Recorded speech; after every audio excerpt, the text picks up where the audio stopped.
I'm Pamela Portnoy, and no one's okay.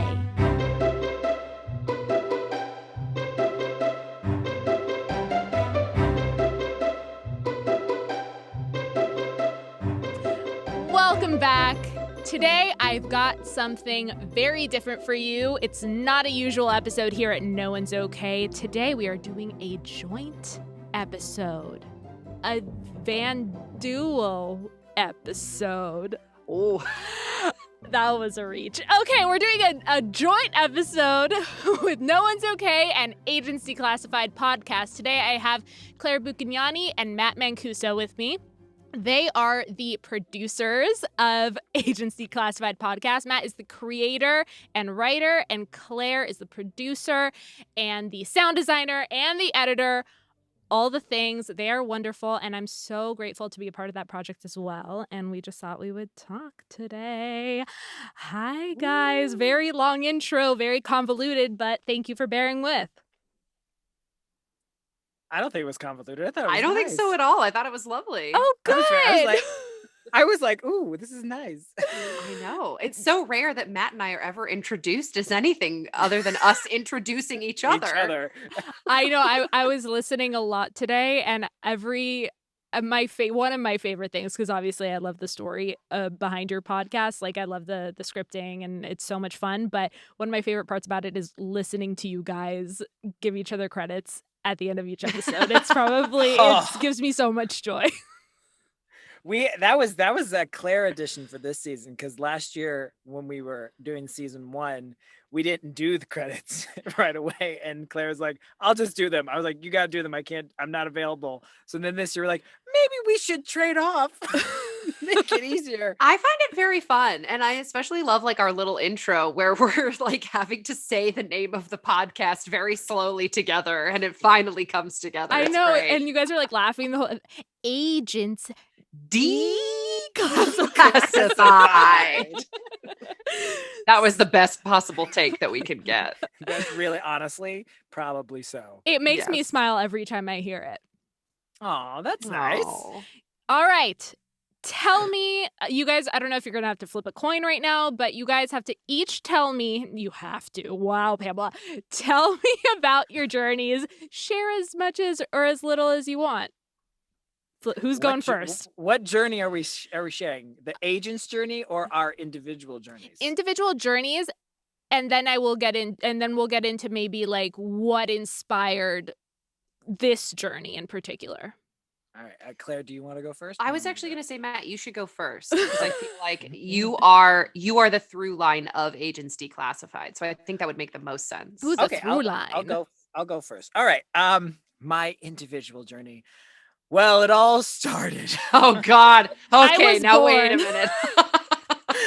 minute. So okay, I guess I'll do very, very succinct because I can be long-winded. So I'm an actor. I've been acting professionally. I started acting professionally when I was about 11. And I've lived in many places in the country. I've lived in Philadelphia. I've lived in LA. I've lived in New York. I'm back on the East Coast right now, in New Jersey. And I've had the privilege to work professionally in most of the cities that I've lived in. Thank you. That's how I met Claire. Doing my last performance in LA was where I met the wonderful Claire Buchignani. And yeah, so that's kind of my journey in a nutshell. I'm also a professional ballroom dancer. That's my day job. Hell yeah. Which I like saying that to people because people get freaked out by it. Why? How do they get freaked out by it? Because they don't expect that to come out. I think it's like, what's your day job? And I'm just like, oh, professional ballroom dancer. And they're all like, what? I'm like, yeah, it's an actual thing. Of course it's an actual thing. I think maybe people are, I don't know, correct me if I'm wrong, but maybe people get sidetracked, with that, because I feel like a lot of people don't have that as their side job. They kind of have that as their like dream job. Yeah. Well, yeah, especially if you're in the ballroom world, like because I'm like half in the ballroom world and half not, so in the ballroom world, it's very much like your whole life is competition, competition, competition, competition. And then you're a judge, and then you're teaching, and you're coaching, and you travel the world when you're a professional ballroom dancer. That's what your job is supposed to do. I didn't do that because that would have taken me away from what I wanted to be doing. So, but I did travel the country when I was competing, but yeah. So yeah, that's me being succinct, and because you both know I could. That was very concise. I could talk for about 20 minutes. So I'm done. Claire, Well go. done. Claire, it's your turn. Wait, did you talk about getting into Agents Declassified? No, that's next. Oh, That's okay. next. Sorry. I was like, now wait a minute. Okay. So my story in a nutshell, born and raised in California. I really like to throw that in there just because a proud California girl. Me too. Yay. Let's see. I started acting when I was 9 years old, and then professionally actually getting paid when I was 12. I have lived in California, Arizona, Colorado, Tennessee, New York, LA, traveled a bit of the United States in order to do theater. Luckily, been able to do theater in a lot of different places, which was awesome. And I'm going really fast. Now I'm located back in the Bay Area, which I'm really thrilled to be here. And I guess if we're talking day jobs, I have a lot. I am a freelance video editor for different companies. I actually do voiceover as my job as well for either audiobooks and a few other companies, things like that. And then I'm also producing another podcast right now. And I sometimes work in a plant shop, and it's awesome. That's It's actually fantastic. Yeah. So that's me in a nutshell. Loved it. Wow, so concise, both of you. Amazing. So tell me, how did this project come about? COVID. Even more she's, concise. She's not. COVID. She's absolutely correct. It is Yeah. COVID. Because This was a COVID baby. this was definitely a COVID baby. This was Claire and my COVID baby. Because really, what it boils down to is my love of her. I'll say that it's my love of Claire because. It's true. This is what happened. You know it's true. Stop it. I feel like I've never heard it explained to me like this. I'm loving this. Tell me more about how great I am. Tell me. Yes. Let's hear it. No, sorry. Continue. Because right as COVID shut down everything, because I had just gone on my little brother's bachelor party to Nashville, and I remember calling Claire. You were up in the Bay Area because unfortunately Claire's father was passing away at the time. Mm-hmm. And we dedicated our first episode to Claire's father. But I had called her and I said, hey, I want to create a project for you and I to work on. And originally I was like a 2-person musical, kind of like, last 5 years ish, where it was just going to be Claire and I, singing our faces off. Which we should still do at some point. We will do. We will do at some point. And it was literally said, I have this idea. I kind of floated the idea towards her and I said, I'm going to write some stuff out. And I was like, I know you're dealing with your father right now. And obviously we're not going to do with it right now, but like when you're ready, I wanted us to write the script together. And then we were going to get someone to write the music and lyrics and stuff like that. And so that's kind of how it started. Then COVID hit. And Claire and I were in contact, just, because we're friends and we're staying in contact. And I sent her this script that I had written for my aunt in 2017 as a Christmas present. And it was about secret agents. And literally it was that was the original title, was Secret Agents. And I sent it to Claire and I said, I had this crazy idea of doing what was like, basically in my head was a radio show. And Claire filled me in that there's such a thing called fiction podcasts. But I sent it to her and I said, I think this script is funny. Please tell me if you think it is, because I think we can make this. And then that kind of got the ball rolling. Claire got back to me and said, I think it's great, whatever. And then she's like, I want to be one of the parts. I was like, oh, you are? If that wasn't clear.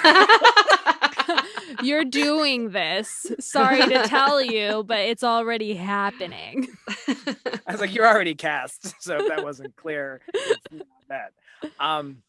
But yeah, that was the beginning. I think, am I missing anything, Claire?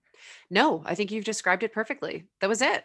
That was literally it. And it was such an incredible script, and fiction podcasts were something that I had been really interested in. But most of the fiction podcasts I had heard were all serious. There were elements of comedy in there, but they were all fairly serious, not fiction podcasts. And so the opportunity of getting to work with Matt, who I just love and adore, and I'll never stop talking about how thankful I am for you and your friendship and your talent and your time, and also getting to work on something that was so much fun and so outside of what I normally get to do was just such a gift. And especially during COVID, and especially after my father passing, I was incredibly depleted, as I'm sure many people, in fact, probably everybody during this whole time has been. And there was a period of time where I thought, I don't think if I'm going to have the energy to literally do anything. But once Matt sent me that script, I thought, I have to do this. This would be so ridiculous if I said no. This is a dream scenario. So let's go for it. And that's how it began. I'm so sorry about your dad. Thank you. I really appreciate it. It was definitely, it's something that obviously, as they say with grief, you don't get over it, but you grow around it. And I will say, I think I still haven't fully processed it, because my father passed away on March 18th, and then the world shut down March 19th. So it was true. I absolutely equate COVID with that loss. So it's, anyway, thank you. Let me go on this story of my grief journey. But of course. And I think a lot of people could relate to that. And I think it's beautiful that you guys have been able to create something during this time, and that could, bring joy to other people, and not to make any assumptions, but create joy for you guys. Absolutely. Yeah, absolutely. And I got into podcasting because of my dad. So it felt very, very apropos to be working on this, the first project after that happened. So and I was very thankful for Matt. Still am, truly. Like, thank you, Matt. You've been amazing to work with, and I will work with you for the rest of my life. So there we are. That is true. I always want to work with Matt. Always. I mean, I've known him for many years because we studied together, but I remember we did a 2-person play, and I can't imagine, no one's better to work with than Matt. Matt's awesome. We love you, Matt. Let's get off. Oh, look I don't know if you knew this, Matt. It's the Matt Appreciation Show. So just hold on. Get ready. I'm going to get the new sign made. Oh, I do not take compliments well. Look at him squirming in that booth. I'm so sorry to embarrass you. He's like all red now. Oh, no. Are you all right, Matt? Matt's not okay. He's not okay. I'm not okay. I'm not okay. He's not okay. I'm not okay. So, you what? I would work with Claire to the end of time. Oh. So. And you too, Pam. Thank you for saying that, for tacking that on at the end right there. Really appreciate it. Amazing. So, okay. I know a little bit about your project because I'm lucky enough to be a part of it myself. One thing I noticed throughout the episodes and the progression of the show is that you guys love to find the important, well, let me just rephrase because I'm butchering it all. You guys tackle a lot of really important social issues, a lot of really meaningful things, mental health, what the things that are being highly debated in society today, things that are wrong with our society today. Could you talk a little bit more about that and advocacy through art? and what your goals have been and how you felt doing this? Yeah. I'll start with that. Because I think Claire and I were very much aware when we started this, because we've been in the theater world um and have seen this firsthand, and we were lucky enough, I think, because we were part of such a great production in LA that was a huge diverse cast, to see the benefit of all of that. So we knew jumping in, like us being like, two white creators, that and especially a lot of the conversations that has been happening in the arts world is that there needs to be representation at the top. So we were very aware of that. Like, even though we created this podcast, and yes, we did, we need to make sure that our representation is full throughout, and that they're not token characters, they're not anything like that, they're fully realized, and that their ethnicity and everything is not their defining characteristic or anything like that. They're just people, and they're representations of people. Yeah. Am I getting that right, Claire? Are we right? Yeah, absolutely. Well, we both agreed very, very early on that we wanted to make a space where anyone could feel comfortable, safe, and have the ability to just create and explore and have a fun time. We really wanted to make the type of work environment that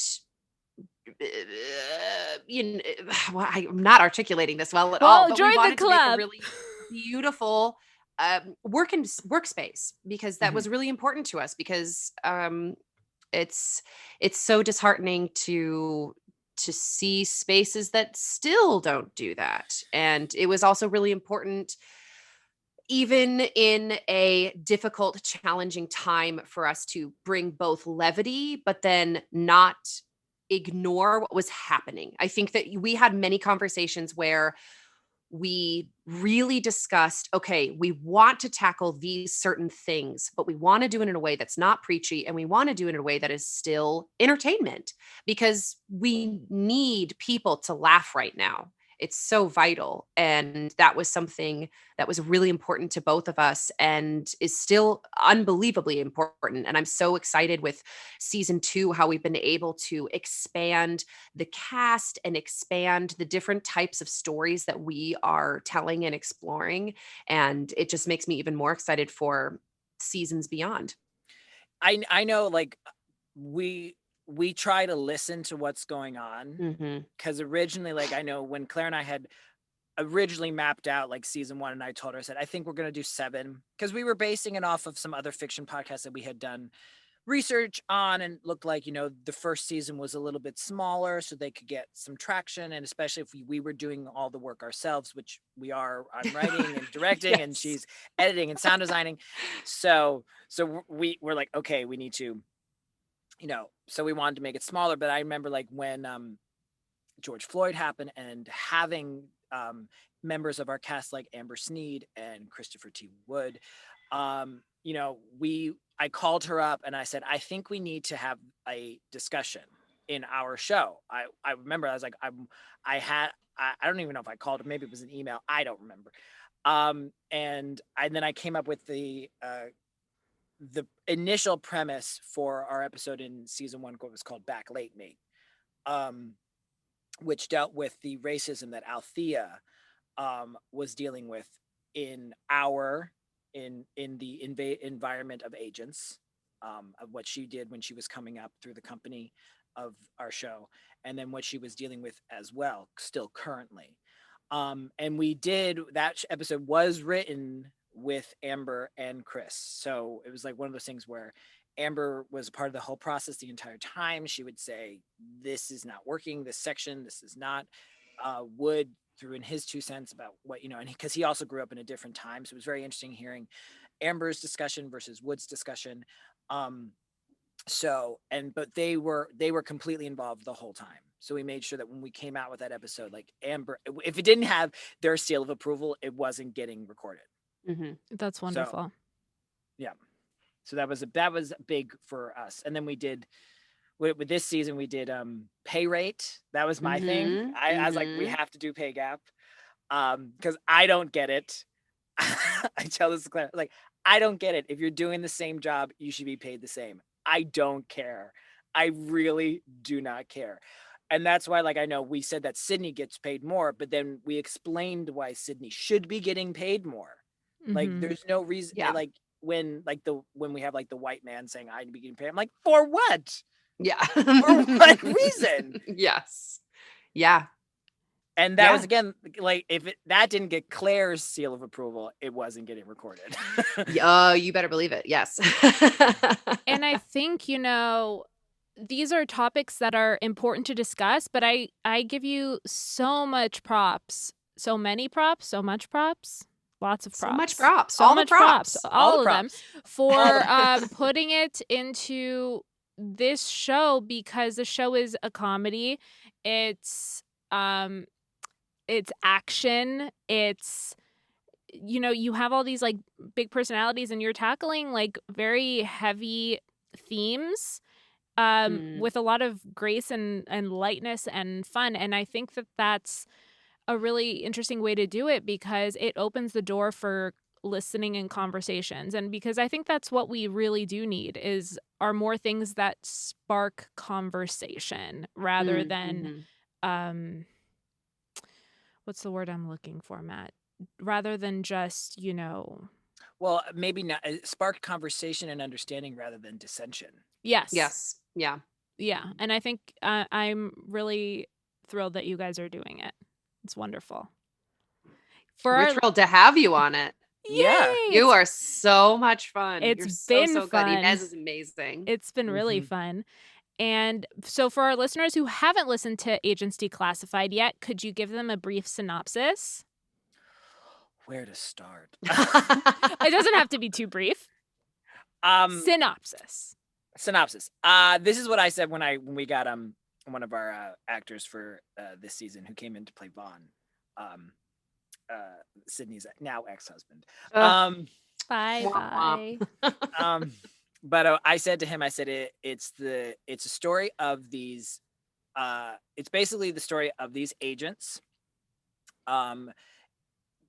living in mundane times, because almost in every season they get stuck someplace. So in season 1 they were in the unemployment office. In season 2 they were in the safe house, and basically and then the mini episode, and we see their lives through that. We learn about their lives, and then the mini episodes are their lives outside of their jobs.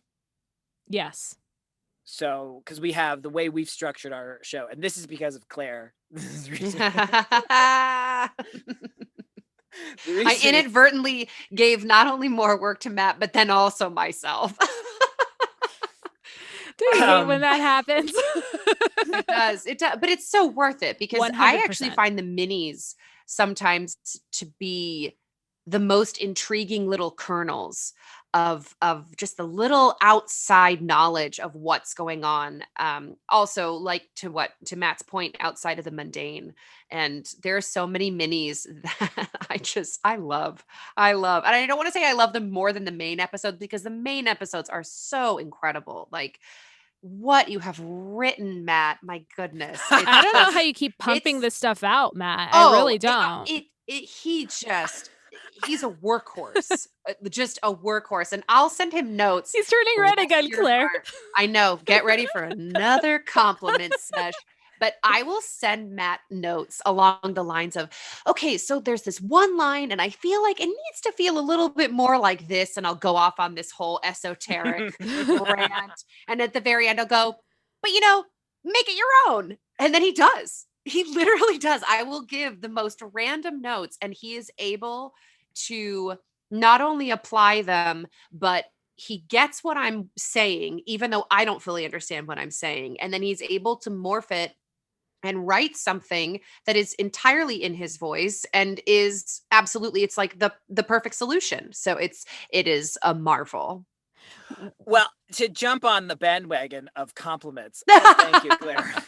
But I still say this, and I said this during season 1. I said that in the season 1 wrap up, but especially in season 2, since Claire and I were expanding, we expanded a lot in season 2. We're going to downsize slightly in season 3 just because of where the location's going to be. And we are tackling another, I guess, headline issue that happened during 2021.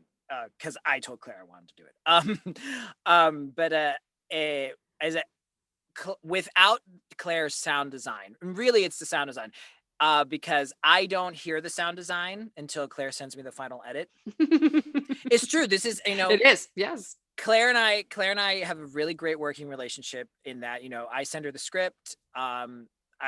She gives me her notes. I if there are notes, sometimes there's not, and so then many times there's not. Many times I'm like, yeah, this is great. That's not true. Move on. That is true. It absolutely is. It's not true. And then I get the rough edit of the episode, and she's normally spot on. And I go, okay, just tighten like these like 2 spots, because it really is all in the timing with the dialogue. You have to nail it, otherwise it sounds off. The rhythm goes, wait a second, we're missing. It's like I know, because I say, like, for me it's like Sorkin, you're writing music, especially with comedy. It's like, if your timing's off by a smidgen, even by a breath, because we play around a lot in our recordings. So like, if someone took too long of a breath, it's like, okay, we need to cut the breath because now it's gone. So we have to cut the breath because we just did that with like episode 8. I was like, we have to cut this breath right here. Yeah. Because it was taking too long, and it spread it out. But otherwise, the sound design is really, for me, is what makes the episode start to sing. And I do not hear the sound design until the final episode. She sends me the final cut, and with it, like, all of our credits at the end and our intro in the beginning. Because like just recently in episode 8, which was Agents Assemble. Oh no, you're gonna tell her? I'm totally telling you this. No! I am. This comes out on Tuesday, so if there are spoilers that can't be Oh no, this is heard... an episode that already aired. Yeah, okay. Already aired. Okay, I just want to make sure that everything is cool for Tuesday. So. Yeah, this is not, and actually this is not actually spoiling anything. No, this was a mistake I made. Thank you. This wasn't a mistake. It's not a mistake. Claire had this brilliant idea that was not scripted. It wasn't originally scripted. Sorry. Now I know what you're talking about. I'm not going to talk about No, I was like, she had this brilliant idea that was not scripted. I don't know why I didn't think of it, but this is again why Claire is brilliant. And Sydney in Agents Assemble is trying to get everybody ready for something. Like, she's trying to move, because that's Sydney Barstow. And Claire decided to give Sydney a megaphone. It's the best decision I ever made. Amazing. Best decision I ever made. It was all her sound design. And to me, I go, well, now we just took this to a whole nother level. Because I always question, like, if the comedy is going to work, because I write it, we record it, and then I hear it back, and I'm always like questioning it because it sounds funny to me, but then I'm like, I don't know if it's going to land. And then I was like, well, this is definitely funny now. So I'm just gonna. That's awesome. It was funny before, though, too. Just so you know. Thank you. What I appreciate it. What you make a lot of really amazing sound effects in post, Claire. What has been your favorite way that you've made a particular sound? So I will say, in season 1, I did create all of the sound effects in season 1. I personally crafted them. I will say in season 2, I did find an amazing website, Zap Splat Sounds. I will go ahead and blast them because they're amazing. And I now have an account with them as a sound designer and producer. So I cannot take credit for those sounds, I will say. Although some of them are still ones that I created from season 1. But my absolute favorite sound that I personally have ever MacGyvered was in season 1 in the finale when Althea has a crossbow, and I had this mini fold out stool that I would just clack, and then I would add on another like weird whooshing sound, and it all worked, and it literally sounds like she's firing off a crossbow, and I was very proud of that. Although I will also say, in season 1, one of my second favorite sound, I specifically wanted uncomfortable squeaky chairs in that unemployment Ooh. office. Uh-huh. And so I took actually, man, that fold out stool was really my best friend. I had an exercise ball and I would kind of shove it in the stool and just kind of move it I around. love And that. and then that was the squeaky chairs in season 1. So that was Mhm. definitely, We it were was all beautiful. Foley in season 1, pretty much. I was all Foley in season 1. And while it was wonderful, I knew for season 2, it wasn't, I would lose my mind. That was So not a sustainable practice. it was not. No. And that's That the was thing. my fault, probably. No, it's not your fault because we needed to grow. That's the No. thing, is that what was so beautiful about season 1 is so different from season 2, because season 2, the scope just completely opens up. And that's so fun. And you and I both learned more about podcasting in general. So Mhm. we're able to apply more skills. And I had taken and joined a few sound designer groups on Facebook and editing, and you just continue to learn. And so I then learned I didn't have to be doing it the hard way, and I could find beautifully professionally made sound effects by other people and pay a small fee to be able How- to use them. However, if the crossbow ever comes back in an episode, we're still using Oh, more sound. I'll still use mine. Yeah, that's mine. Trademark by Crossbow. Claire's Crossbow. Absolutely. Are you going to load that onto the website since you said you I have an guess I account? could. If you guys ever need It's a a- crossbow, you know where to go now. That's It's a it. really good sound, because I remember even like texting or emailing her back. I'm like, how did you make that sound? Sound magic, baby. Foley magic. Mhm. Have you guys always you guys have this very it's almost as if you guys don't need to say much to each other when you're working together. Have you guys always felt that way since you guys met in the theater production that you worked on together? It's almost like we don't stop talking to each other. That's really Yeah, the that's problem. the problem. Because I think well, here's the thing. That production was a production of Kindred Spirits. Mhm. Yes, 100%. Because I don't want to say like, oh, only Claire and I were Kindred Spirits on the No, production. no. That whole production was a production of Kindred Spirits, because, and you can tell because I tell Claire and I talk about this, that our podcast is basically a Decifest. Mhm. Because I try to get as many members from that cast involved as possible. So like Claire's from that cast, I was from the cast, Christopher T. Wood, who's our narrator, is from that cast. Kimberly Stewart, who wrote our original music, which you will hear in our season finale Mhm. of season 2, was also part of that. Ken Maurice Purnell, who played Zed this season, was from that cast. So really, those are the only ones that we've gotten so far. That There's does not plans mean for more. Yes. the other ones will not come. So I think that's why that it works so well, was that because Claire and I actually didn't work that much together on that production, because our characters were never in a scene together ever. Never. Our characters actually could not have been more opposite in This is true. the production. I did have an obsession with Claire, because one of the times that I was off stage, her and Kimberly Stewart did this song that was called 10 Petticoats. And it was my favorite part of the whole show. And I got to watch it from the house, because I was going to enter from the house. So I got to, for my next scene. So I got to watch Claire and Kim, and I would come up to her all the time. She had this one line, and I would just like say it to her face every time. And then she would then lovingly repeat it for me. Always. Amazing. Anytime. But Matt and I, we always, and I completely agree with you, Matt. It was an entire cast of kindred spirits, and I'm so thankful that we to still work with them and talk to them to this day. But yeah, Matt and I,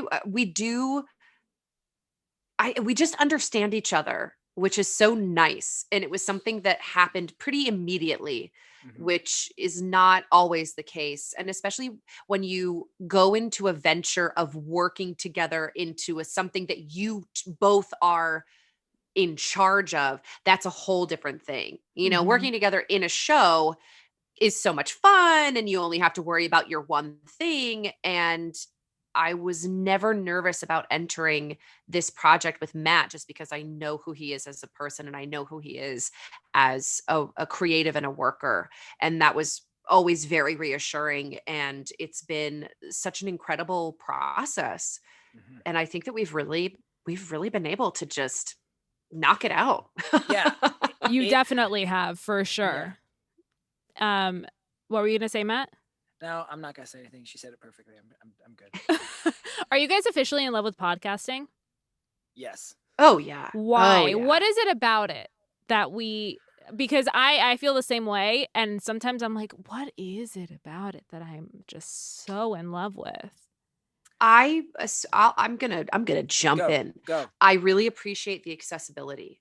I think that podcasting is one of those things that it does not take a lot.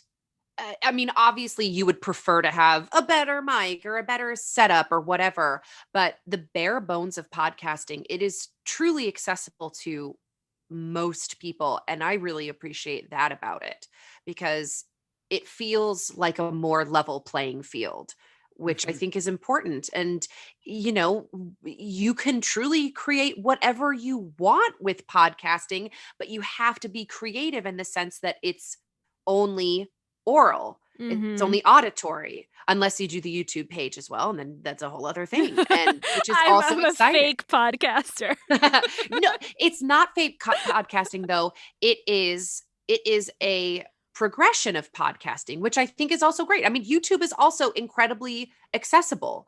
That's why we have influencers now. That's why we have whole other careers in this very digital age because it's accessible. And I think that that's a beautiful thing.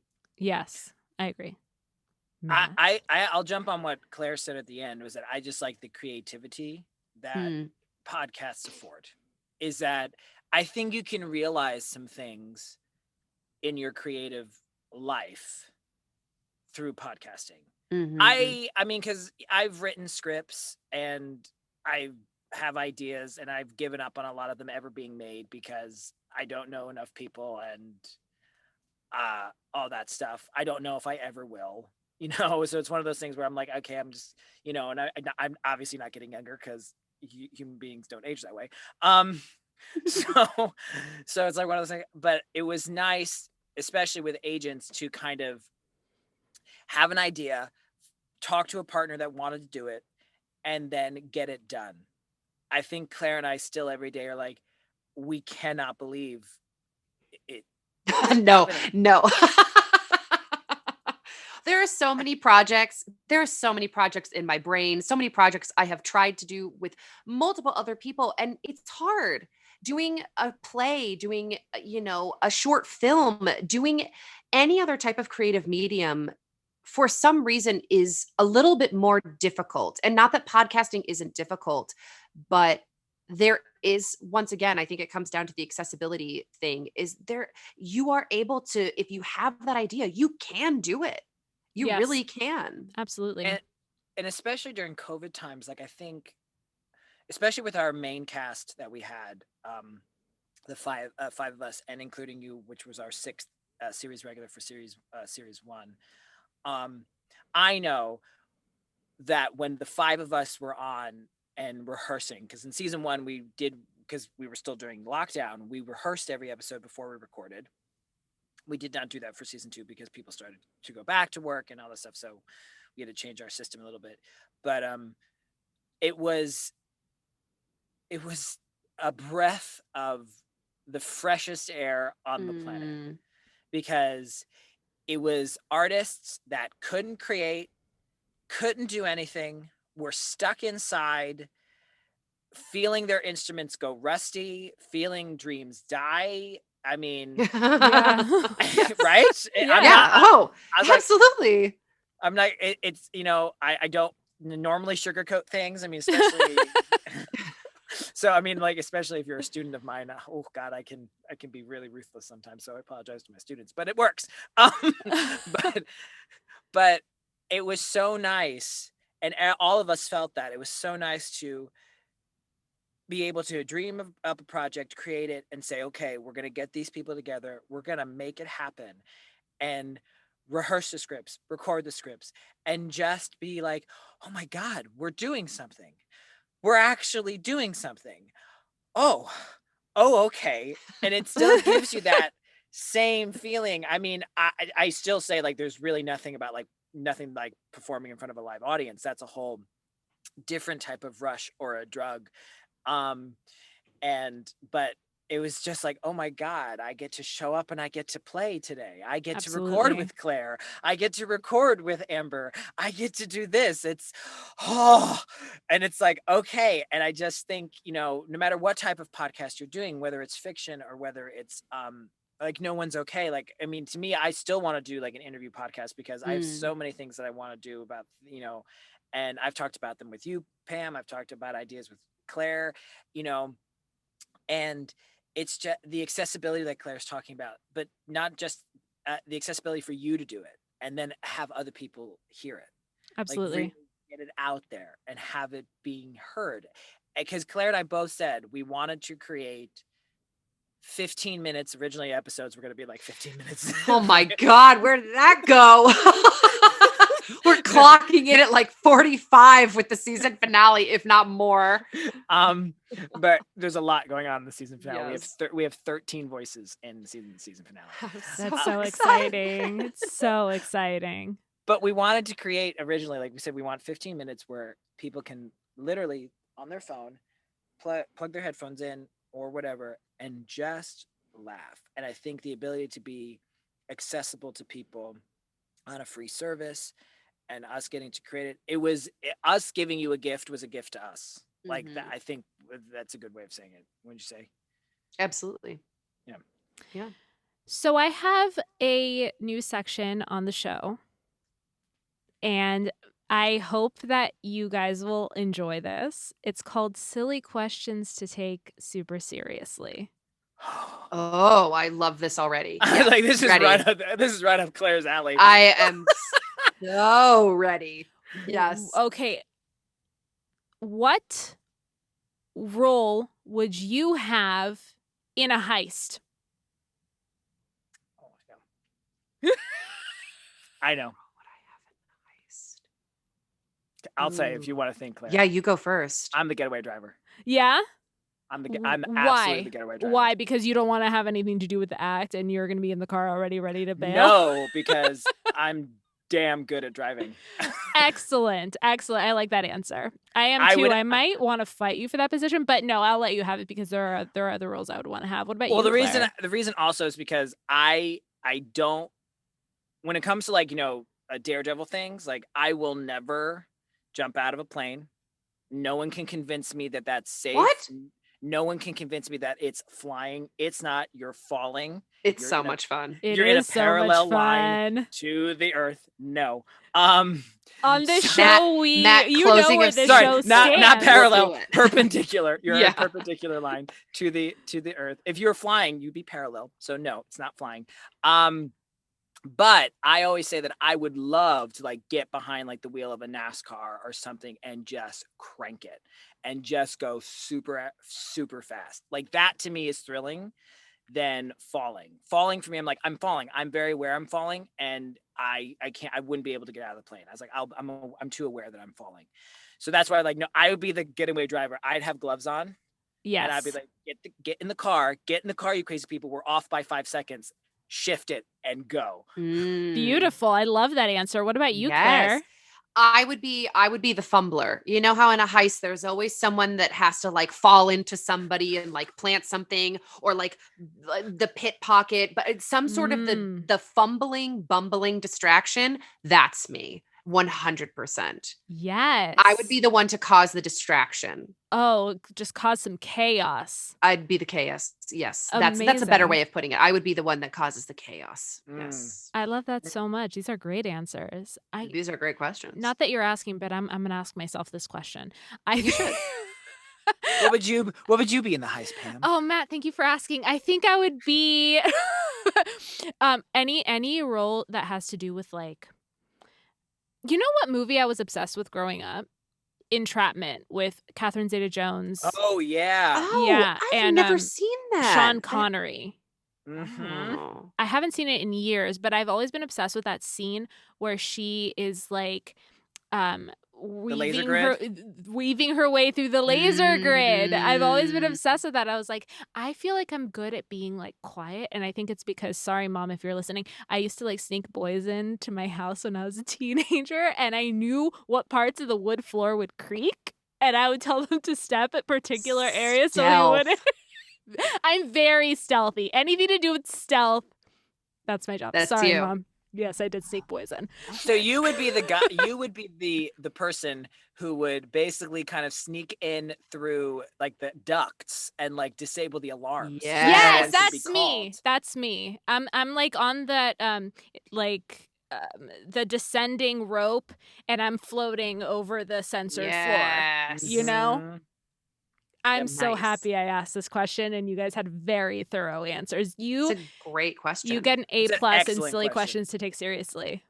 Yeah, it's an excellent question. You were talking a little bit about the season finale. Can you share a little bit about what's to come for the show? No, like you don't have to share spoilers, but like what's your plan for the show in the future? Matt, you can You want me to go? after you. Okay. And I told Claire in season 1 I had a 5-season plan. Mhm. Yes. So I know, especially for our 5 main characters, which are the narrator, Sydney Barstow, Althea Franciscan, Bradley Jones, and Van Dulism. I know exactly how the last scenes will play. I was like, I already know. I told Claire, I said, this is my vision for all of these characters, and Claire was like, I love that. Great. So we were on the same page. Amazing. And so we have, that means, so we just finished season 2, so we have 3 more to do. Originally, we did change our plan for season 3. And by we, I mean I did, and I asked Claire if she liked the idea. Which now, of course, slightly the idea is blanking on me, so I don't. My brain is still so much in season 2. Yeah, because Claire hasn't edited everything yet together, so her brain seems to be season 2. Yes. So originally we introduced this character in that was like a one-off line in season 1 called Princess Frida. Oh yes. Okay. Wow, And thank you. originally season 3 we were bringing back we were going to have Princess Frida, who was an evil dictator. Because we said what was the joke? It was like women can be evil It wouldn't dictators carry too. anything, even evil dictators. Even evil dictators. And then I think Bradley said, is that your new slogan? Is that the Yeah. new female empowerment slogan or something? So it was because it was a Sydney line. So we were going to bring Princess Frida back as like our big bad for season 3. And then Scott Rudin happened. And all the stuff coming out about him, how he treated his assistants, how he treated everybody else, the megalomaniacal way he produced things and whatever. And trying to stay true to what we talked about Claire and I trying to stay up on what's going on, and also not trying to be preachy, but also trying to say like this should not be happening. People should not be behaving this way or whatever. I said, I think I want to tackle Scott Rudin. I said, have you been following the story? She said, no. She went and, looked it up. And I said, I think I want to change season 3 and have it be, because I didn't have a clear season 4.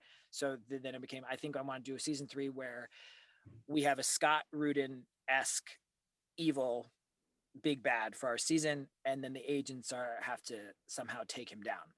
So season 3 is going to take place in an office again. But an office at the company, so they're going to be actually taking the guy. He works at their company, their secret agent company, and they have to take him down from within. That's exciting. Yeah, it'll be really cool. I think it's going to be a very interesting situation for the agents to be in, and I'm really excited to be able to tell that side of the story. And once again, not preaching it, but really pushing the idea that we need to be making a lot more friendlier places to work. Mhm. And there's no reason why those type of people should still be being able to get away with whatever they want. It's unacceptable, and it's just not okay. Nope. I agree 100%. Couldn't have said it better myself. And I think thank you for doing that and for making that decision and incorporating that into your show. I'm excited to hear it and read it and be a part of it. I was going to say, and act in it. You're going to be in it. I'm so excited. I'm always excited to figure out how Inez is going to work in. I'll be honest. That's awesome. I said from the beginning, I said Inez is our Janice. Yeah, and yes, it's so much fun. Honestly, every time I get a script, I get so excited. I was like, "Ooh, how am I gonna twist this into something crazy?" It's been such a blast. I think we've arrived. We've arrived. So we've arrived. So coin toss. Are you okay? You go first this time. I'm so much better than okay. Love to see it. I'm so much better than okay. I'm first of all thrilled to be here and so honored, Pamela, that you had us on this podcast. I really, really enjoy No One Is Okay. So thank you. Thank you. I'm I'm honored to have you guys. Yeah, better than okay. Doing pretty well, I'll say. Love to see it. What about you, Matt? Oh no. Here we go. I'm not okay. I'm kind of like in the middle. Because I spoke to Claire about it. Claire and I have, been very open with each other, through COVID times about things that we were dealing with. Because I had a grandfather pass away at the beginning of season 2 production. Yeah, I'm sorry, Matt. Thank you. It was a good death. He had been suffering for way too long, so it was like you hate to say that a death is necessary, but really he was in too much pain. The quality of life wasn't there. The quality of life was not there anymore. So, but because like I did it recently, I'm still coming off. I was great. I was able to recently do a production in Connecticut of a Shakespeare play. And last week, at the beginning of last week, Claire and I were talking, and I was like, setting up the recordings, and I was like, I am in a post-show depression. Yeah, it's hard to pull out of that. It's really hard. And Claire and I talked about it's because also as artists we haven't been able to do anything. Really. If you're a stage performer, you haven't been able to do anything for sure for over a year. And there is nothing like that experience of performing live theater. There truly isn't. There's nothing else like that in the world. So that's why I'm okay. I'm better this week. I'm pulling myself out of my post-show depression. Better this week. I'm trying to make some changes in terms of jobs and things like that. So that's where I'm in the middle ground. Good answer. Thorough answer. Love that. Amazing. Where can our listeners follow you? I mean, I know that you guys are going to share this episode with you guys, so you guys are already here, but for the listeners of No One's Okay that are meeting Matt and Claire for the first time, where can they follow you? Well, for agents, we'll start with that. For agents Declassified, we are exclusively on Instagram. Unfortunately, Claire and I both agreed we will never be on Twitter, which never. But we agreed we will not do that. I'm with you on that. So we are exclusively on Instagram. We do have a Facebook page, but a lot of people follow us through Instagram. So we put most of our stuff through Instagram. Nice.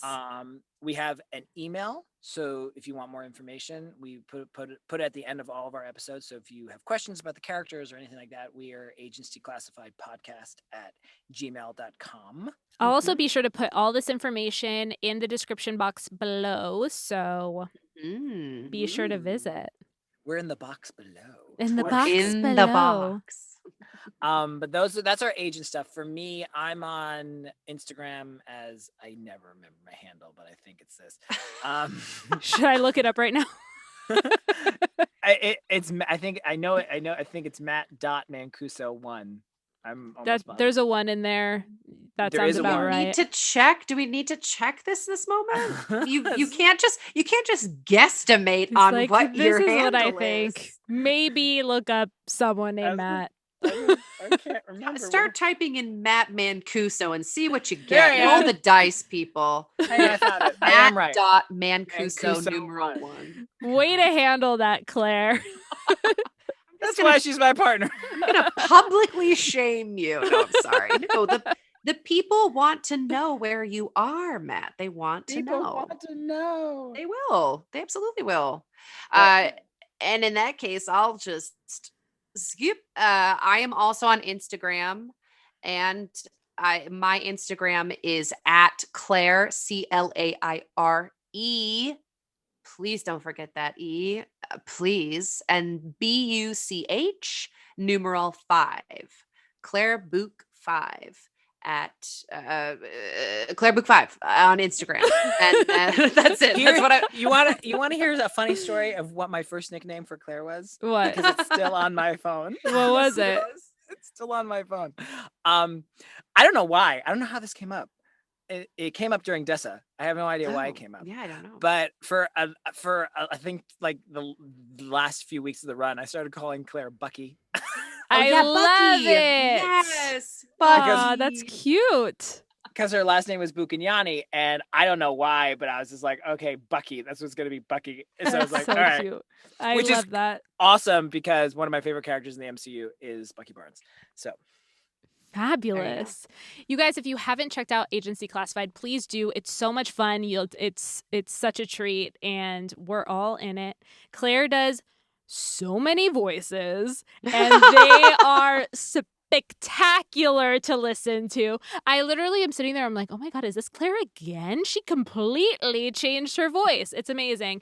We're all in it. We're having a blast, and podcasting is very powerful, and listening to a fiction podcast that is comedy is such a joy, especially at this time. And just thank you for doing what you do, and thank you for letting me be a part of it. Thank you, Pam. Thank you. Seriously. Thank you for your work on Agents. So I know everyone here knows Pam as the moderator and creator of No One's Okay. But seriously, this girl kills it. Yeah. Every And time. this is yeah. my turn. I'm gonna just is, hide behind the microphone. Inez Thank you. is the perfect foil to Sydney, and I always feel bad because I have to be so mean to you, I have Pamela. to be so mean to you. When I have nothing but love and respect and absolute adoration for you. I have but such a girl crush on you that I have to be same. so mean to you. I'll never get over the fact that you were in Practical Magic. I'll never get over it. Oh boy.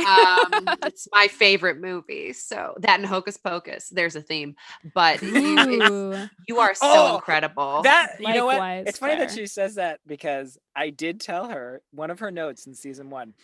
You know exactly what I'm talking about in Hungover. Oh yeah. It's so funny. It's so funny. And this is one last thing because I know we got to wrap up. But They're one of the wrapping funny, up, Matt. wrap up.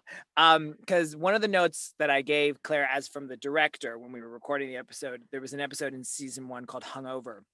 That was basically me telling Claire, I'm giving you because I love you and I want you to go nuts. And I said to her, she was talking about a paper plate that had pizza stains on it. And Amazing. so I said, hold the paper plate up as if like, if she were in the unemployment office, hold the paper plate up and basically say it like you're casting a spell. Yes. To which I did. Oh, she did. So if you go back to season 1 and listen to everything before Hungover, but when you get to Hungover, which I believe is episode 4, because Althea's birthday is episode 3. God, I can't remember. I'm still remembering all this. Good memory. I don't know how. But episode 4, Hungover, it is basically a tour de force for Claire in terms of acting. Or other tour de force for sound editing happened at the end of season 1. It's amazing. Also true. Amazing. Thank you so much for joining me, you guys, today. Thank you for having us. Yes, thank you so much. This was amazing. You guys really brought it. You guys are so much fun. You're doing some amazing things, and you're such a pleasure to work with. It was such a joy to have you on. Thank you. Thank you. We're happy to be here. Honored to be here. Honored. Yeah, that's better. That was better word. Better word. Oh, okay, sure.